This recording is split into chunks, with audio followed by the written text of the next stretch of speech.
Oh, okay. Are you cool with us starting to record? Yeah, yeah, Okay. Well, how about we just try it and see how this bad boy goes? sure. Yeah, you take lead and I'll chip in with little side comments and questions as needed. Or if there's one that you want me to take, just tell me and I can read it off. Okay. Cool. Um, well, hi everyone. My name is Tosca and I'm here with Tessa Hello, as hello. a coach, and we are here to tell you a little bit about the PSAT and National Merit Scholarships because we get a lot of questions about this. And let's just get into it. Okay. So, first order of business. The PSAT is, yes, it's a practice test, but it is a lot more than a practice test. Otherwise, we would not just be making slides about this and making you watch a YouTube video. Um, and we want all sophomores and juniors who are high achieving to not disregard the opportunity to take the PSAT seriously because you will miss out on some pretty cool opportunities if you do that. I think this is actually a really big missed opportunity of mine. As I remember showing up to the PSAT, even as an 11th grader, and it was just, another Saturday or whatever. And I had peers who had really been struggling, who had really been studying and were like reviewing before that. And I was like, oh, people are taking this seriously. I had no idea that this was something that had so many benefits and that if you take seriously can actually really help in the long term. So anyway, sorry, not to interject. Yeah, I was the total opposite, which is I knew that the PSAT was a way to potentially get scholarships, and there were perks of being a finalist. So I took it pretty seriously, and that was nice because then I got to be a finalist, and um, also I got to study for the SAT, and that paid off too. So okay, so here's just like a preview of the perks. This is not an exhaustive list, but just to give you a taste of why we care about this. You're going to see that there are a bunch of schools on this list where you will get the full cost of attendance covered if you are a finalist or a national merit scholar. And we'll get into what that means. Um, and also, even at schools like BU, you become eligible for some really great merit scholarships. There's some schools that will not only cover the full cost of attendance, but also give you stipends for things like studying abroad, housing, textbooks, food. You will literally make money off going to college. That's really amazing. A ton of people go into debt. So this is something that is worth at least looking into and deciding if it's right for you.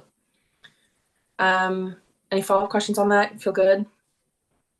No, I think it makes sense. I would also just emphasize like I feel like student debt is so normalized and it is not something that you want to have coming out of college. If you can avoid it, and this is one of the ways that you want to take that route. So cannot emphasize enough that the debt piece, it might feel trivial, it is not, I assure you.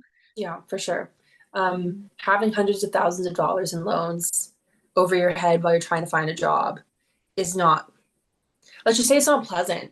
I don't think anyone would argue it is pleasant, but okay. So, what is the PSAT? The PSAT NMSQT is, as you know, the preliminary SAT, but it's also the National Merit Scholarship qualifying test. So, this test, the NMSQT, that's taken by high school juniors in October of their junior year. So, that is how you will qualify for the National Merit Scholarship program, which we will now explain. Tessa wanted to be funny and included this paper test, but it's actually online now. So just be on the lookout for that. Okay, so here's the difference between the PSAT and the SAT.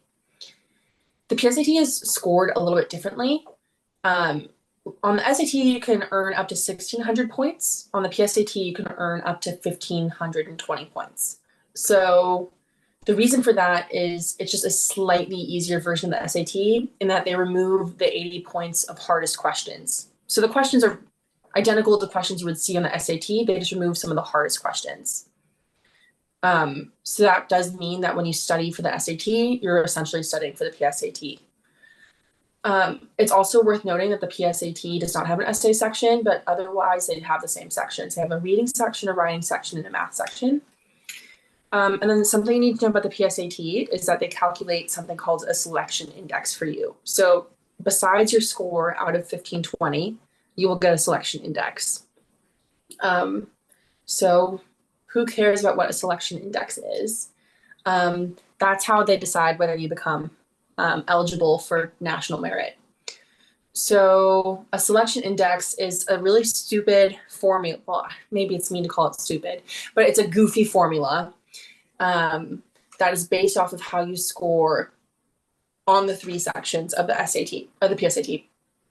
So there's your reading score, your writing score, and your language score, and your math score.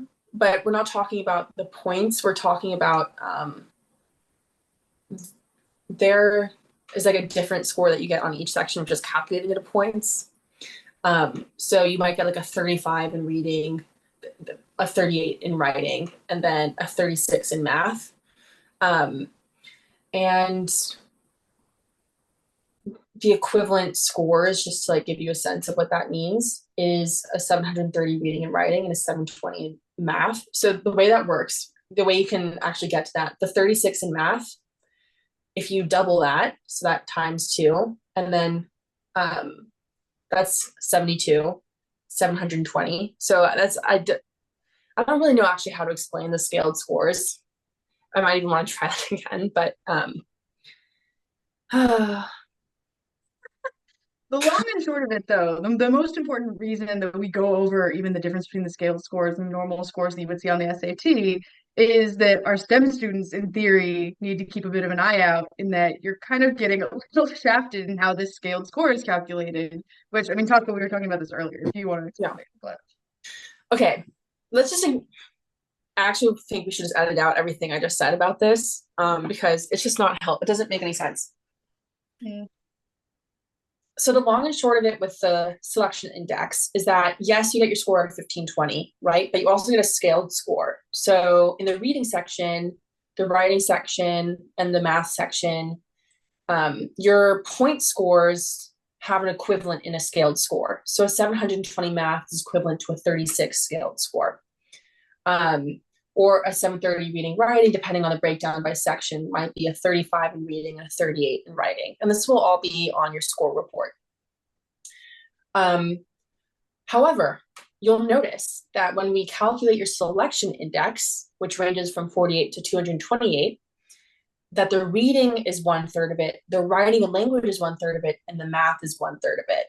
So what does that mean? If you're really good at reading and writing, you have twice the advantage because it is 2/3 of your selection index, whereas the math section, which is half the test, is only 1/3 of your selection index. So if you are naturally gifted at reading and writing, and you're pretty good at math, studying the math section or getting a slightly lower score in the math section for your selection index is less important. Whereas the flip side, if you're really great at STEM, you might need to put in significantly more effort to get your reading and writing score up for your selection index to change in a meaningful way. So we're going to talk about why selection index matters. So, okay, there is a selection index cutoff. Historically, that will be over 200. It'll be somewhere around like 208, 210 out of 228.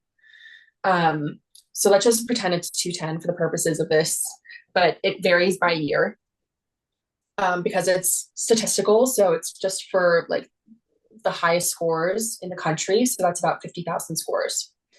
Those are commended high scores, right? So that's what it means to be like have a qualifying score, is to be commended. Just for reference, if I'm remembering correctly, that would be a score in the hundreds would probably be a cutoff, like the equivalent of a score in the mid 1400s on the SAT. Yes.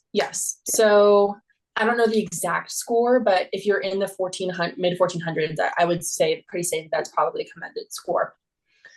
And then of that pool of 50,000 commended high scores, 16,000 become semifinalists, National Merit Scholar semifinalists. However, here's something tricky. That's calculated by state. So you don't have to be in the top 1% of the country, you have to be in the top 1% of your state. So we'll talk about why that matters momentarily, but it does mean that some states are more competitive than others. Okay, semifinalists, those 16,000, can then apply to become finalists. Basically, you have to share a written essay, you show a transcript, and you get a recommendation letter from a school official to kind of back up that you are a good student. And I've seen in different places, I can't remember if I had to do this. You might have to even send in an SAT score to show that your PSAT score wasn't a fluke. I don't remember having to do that, but that's something I saw floating around. So don't be shocked if that happens. Okay, so then of the 16,000, 15,000 will go on to be finalists. Of those finalists, half will be selected to become official national merit scholars and win a $2,500 scholarship from the National Merit Scholarship Foundation. And those can be funded through specific schools or corporations, but that's like a set amount of money. And yeah, it's nice to have a $2,500 scholarship, but that's not necessarily why we're making this presentation, because that's not really the most lucrative part of this. Okay, but we'll get back to that because I quickly want to talk about selection index by state. Some states are much more competitive than others. So you don't see on here, but Massachusetts has a selection index of, it varies by year, right? So this is just an estimate. These were the cutoffs for the class of 2024. I want to say Massachusetts had one around 222. I mean, it's an extremely well-educated state. A ton of people have relatives who are very well-educated. It's just like a high priority. Also, it's a bigger state, right? So to be in the top 1%, it's just going to have a higher cutoff because there are more people. So just like the top 1% is going to be statistically, it's just like, I don't know how to, we can't get into AP stats here, but you just have to trust me that with a higher sample size, that 1% is pushed up. Whereas in West Virginia or South Carolina, it is not as hard to make that cutoff. Smaller states and, just there are factors that vary. However, go ahead. No, you're fine. I just got a very fun little piece of trivia when it comes to, the PSAT and the SAT for that matter, and how you're, compared to your peers for things like the selection index, is that it's not based on where you go to school, it's based on where your permanent residence is listed. So for instance, I went to high school in Massachusetts, but my scores were scaled against other students from Pennsylvania, which is where my family lives. So this is like another weird quirk because you can't just like sneak into another state and take their test, or just because you go to school maybe across, and you will be scored based on where your home address is, which is something that I didn't necessarily know to expect, given that I went to school every day in Massachusetts. Yeah. You can even do this if you are out of the country studying. That's the thing. So, as I think if you live abroad but you're a citizen, I'm pretty sure, I don't know the intricacies of this, but it can be done. So, DC has an extremely high cutoff, 223 out of 228. And we can probably guess about why that's the case. I actually, off the top of my head, I'm not certain why. But Texas and California residents should note it is hard to become a National Merit Scholar in your state. It is not a walk in the park. You are not expected, but expected makes it sound like it's optional. You have to get a score in the high 1400s or 1500s to be eligible, preferably with a strong reading and writing score. So getting an 800, a 760 on the math section is not enough in these states. So you might have to do some calculations about selection index and what you think is plausible for you.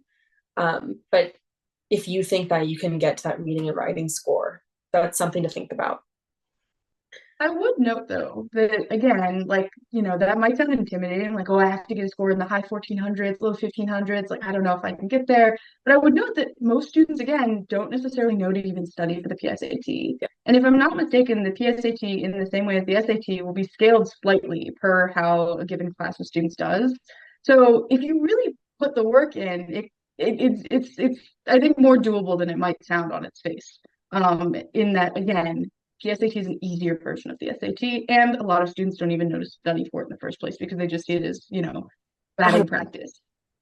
Also, if you're watching this, you're probably a bit nerdy, and you care about going to a great college or care about going to college in general and maybe graduating without debt. And if you are that kind of person, I suspect you care about how you do on the SAT. So if you're going to be studying for the SAT anyways, that's the same as studying for the PSAT. So why not front load that? Do it before your junior year or during your early junior year. Knock the PSAT out of the park and knock the SAT out of the park as a junior instead of waiting until you're a senior. You have to study for the SAT anyway, so you might as well align that with studying for the PSAT, potentially, and getting the perks of national merit semifinalist or finalist or scholar. Um, I guess that's a nice transition into the different types of scholarships that we were going to chat about on the next slide. totally. So there are some. So this is kind of what I mentioned earlier. So the National Merit Foundation or Corporation, yeah, the National Merit Scholar Corporation, they, in collaboration with schools, will give $2,500 in scholarships. I think those are yearly scholarships, but I might be mistaken. To scholars. And then also, if your parents work at specific corporations, you may also be eligible for a $2,500 scholarship. It's a random list. You can find it on their website. We can't go and list every single corporation, but it is worth checking out if your parents work at a relatively big company. And then finally, some colleges just offer their own scholarships. They do their own thing. They're like, oh, you're a semifinalist, you're a finalist. Well, we want you. You're going to be a high achiever. We want you. You're great for our stats. You're great for our classrooms. Our professors love you. We love you. You've never done anything wrong in your life. And for that reason, they try to lure you there. So, I mean, we can get into some examples. We're going to talk about some of the scholarships that are out there. These are not going to be exhaustive lists, though, but just want to whet your appetite a little bit so you can see that these are out there. Okay. Some places will just give you a full ride. You'll just go for free. We didn't list the in-state ones. So there are a bunch of schools weirdly in Florida where if you're an in-state student and you're a national merit finalist, you'll just go for free, which is really nice. But you'll see some schools that I see on a lot of our students' college lists. Places like I actually see University of Arizona and Arizona State University on a bunch of lists. And then these are great schools where if you can get into the honors program, which I'm pretty sure you would, a lot of them, if not all of them, you'd be automatically admitted. You would essentially be going to a smaller school as part of this university. I want to highlight that at a lot of these programs, for example, at the University of North Texas, I'm from Dallas, so I'm pretty familiar with this. They cover your full cost of attendance and give you stipends for so many things. I think you could actually even theoretically attend for 5 years for free. So if for some reason you're doing like a dual degree program, you might even get to leave with a master's. Now, I don't know the intricacies of that, but there are just opportunities like that out there. They will pay for you to do a study abroad. And I mean, this is a pretty good school. And if you're thinking about potentially doing something like going to graduate school, getting to go to undergrad for free is huge. Any thoughts on that? I would just note that this is true in general I mean, I've done a whole separate video on just how slept on schools in the South are.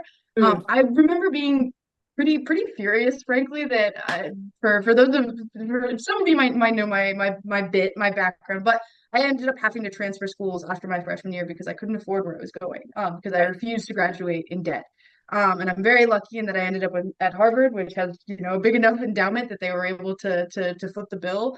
But I was really angry that no one even suggested that I apply to a place like the University of Alabama, which Yeah. would have basically treated me like a rock star. Like I would have Yeah. gone there for free. They would have given me a stipend. They would have given me as much research funding as I wanted. I would have been in all of the honors classes, had access to any professor I wanted. it like it's I think it would have been a slightly unorthodox choice, but to have that option in my wheelhouse would have been so helpful. Yeah, When ultimately I ended up having to redo the college application process all over again yeah, because no one gave me this common sense advice of getting into schools that will definitely value you and that will I don't know, will again treat you like a little bit of a rock star, which I think is especially true of a lot of these schools in the South. But this is a whole list of schools where that's true. totally.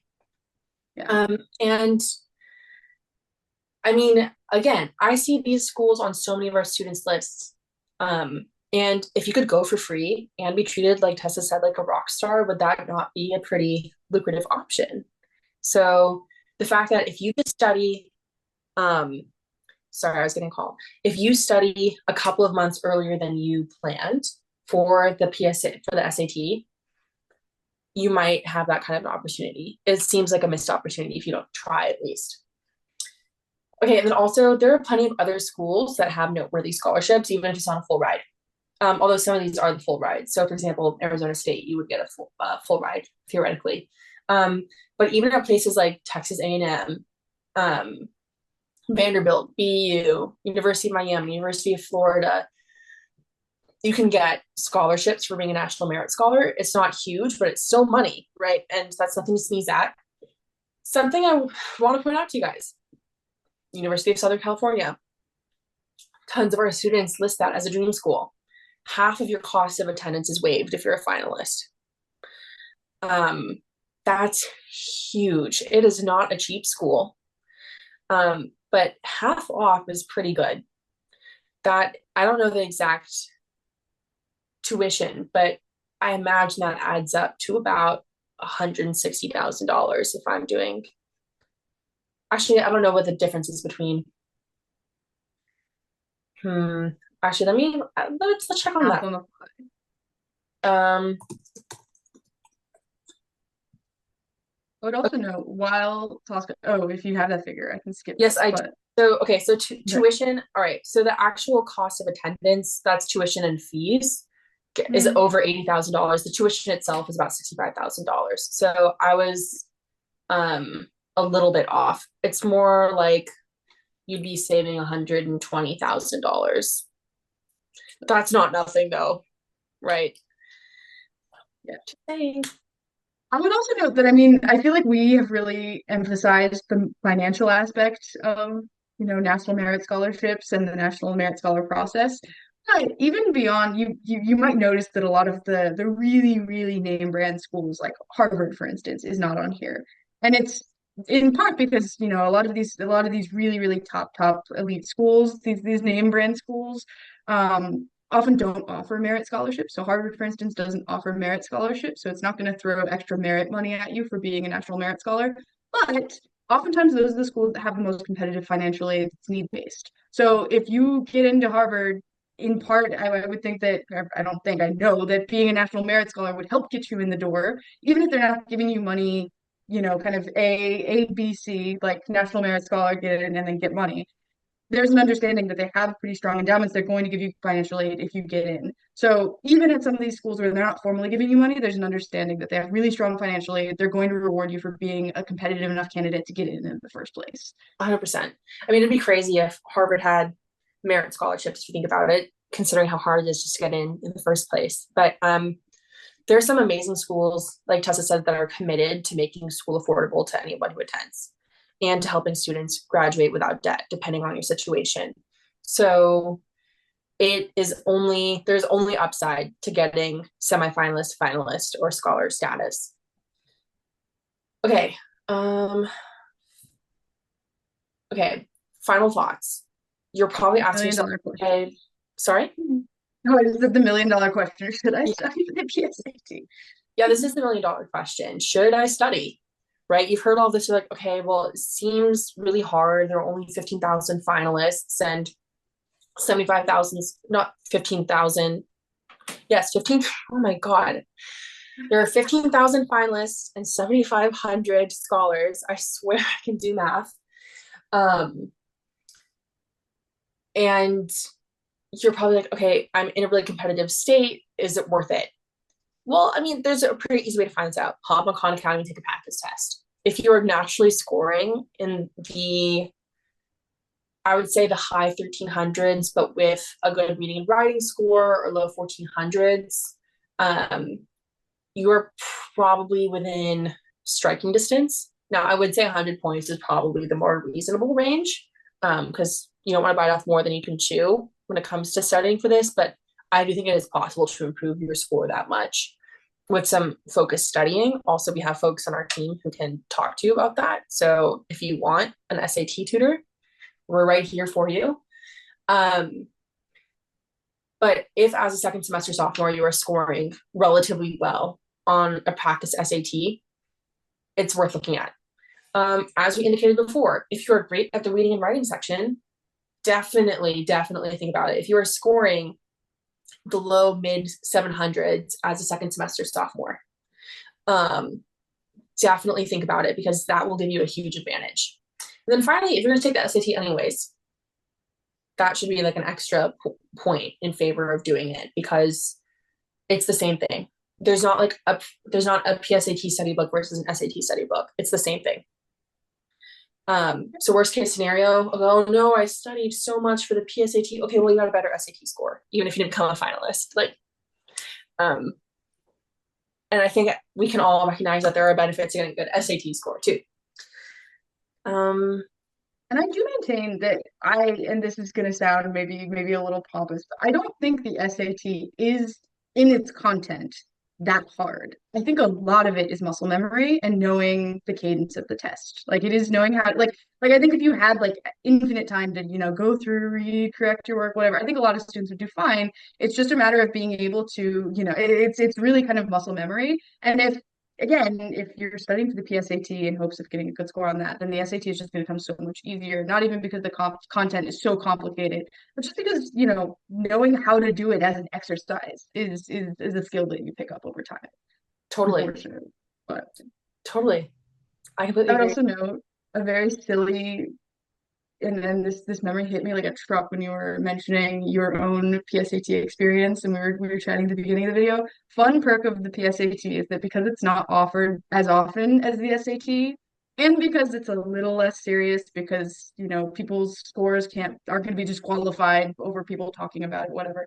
A weird perk, and I would not recommend actually posting any of these because it's against the rule.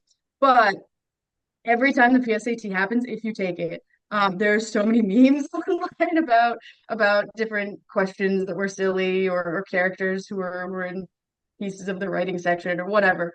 So that I remember always being a funny perk of taking the PSATs. You sat through it, you got through it, and then you got to read all the silly things that people were saying online about it.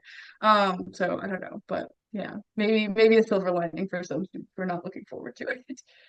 Okay, so worst case scenario from the SK team, you will get some good memes out of it. So, hey, Yeah. think about it. And if you have more questions, you can always reach out to us. You know how to do that. And we can answer more questions, or tell you definitely don't do it, or definitely do it. Yeah. And our tutoring team is they're the real rock stars. They're awesome. So if you decide that you do want to really study and hunker down, then we have people who can help you do that. So food for thought. But anyway, all right. Okay, Anything amazing. else on your end, Tosca? I feel good. Okay. Part of me wants to burn the whole thing, but